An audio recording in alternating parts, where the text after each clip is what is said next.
Hello friends, let us now learn some important points about acute suppurative thyroiditis. Okay, what do you see in acute suppurative thyroiditis? So in acute suppurative thyroiditis, okay, normally if you see the thyroid gland, normal thyroid gland is resistant to infection. Why is the normal thyroid gland resistant to infection? This is because of the following things. 1. The thyroid gland has rich vascular supply. Okay, if this is the thyroid gland, it has rich blood supply. Okay, and it has tough capsule, and then it has tough fibrous capsule. The thyroid gland has tough fibrous capsule, and also there is increased iodine in the gland, which is, this iodine is actually antimicrobial. So thus it causes acute suppurative thyroiditis. Now, what are the cases which increase the risk of infection? Okay, in which case? So we said that they will cause acute suppurative thyroid resistance, or thyroid gland is resistant to infection. But there are some cases where there can be increased risk of infection in thyroid gland. So if you see these things, so whenever the patient is immunosuppressed or immunocompromised, there is increased risk of infection. If the patient has lymphatic spread, or if the patient has hematogenous spread, then the patient has increased risk of infection.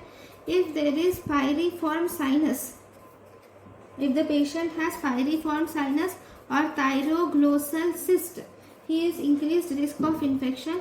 Or if the patient presents with penetrating trauma, definitely because of the trauma he is increased risk of infection.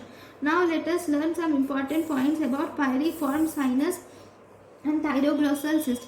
This pyriform sinus or thyroglossal cyst, it is a remnant of fourth bronchial pouch. Because it is a remnant of fourth bronchial pouch, and it occurs in children, obviously because it will be diagnosed earlier, so it is present in children. It is present on the left side. Okay, because it is bronchial pouch. What does bronchial pouch do? This will connect the oropharynx to the thyroid, because obviously this is a thyroglossal cyst. This is nothing but thyroglossal cyst or pyriform sinus, which is also called as thyroglossal cyst.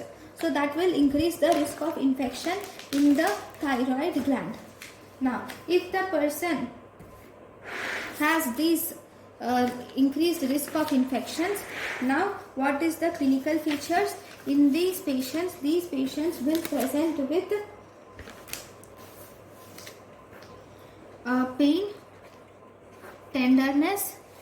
They will present with pain, tenderness around the thyroid. Then they will present with fever, with chills and rigors, and they will present with lymphadenopathy. Here the patient presents with pain, tenderness around the thyroid, fever with chills and rigors, and lymphadenopathy.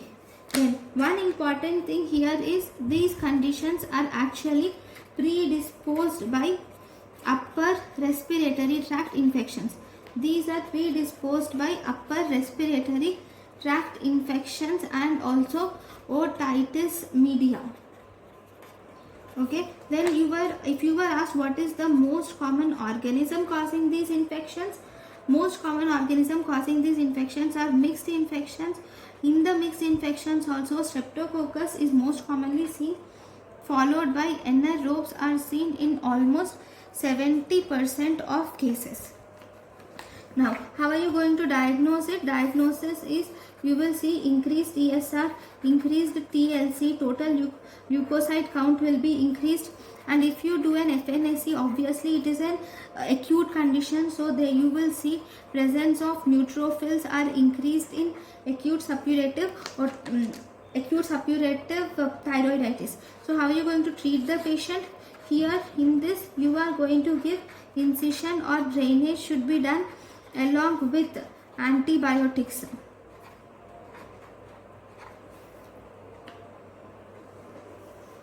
So if the patient presents with recurrent acute suppurative otitis media, if the patient presents with recurrent acute suppurative thyroiditis, if the patient presents with recurrent acute suppurative thyroiditis, then you will have to first rule out pyriform fossa. How are you going to rule out this pyriform sinus? This is ruled out by barium swallow. You can do barium swallow and thus rule out the pyriform sinus. So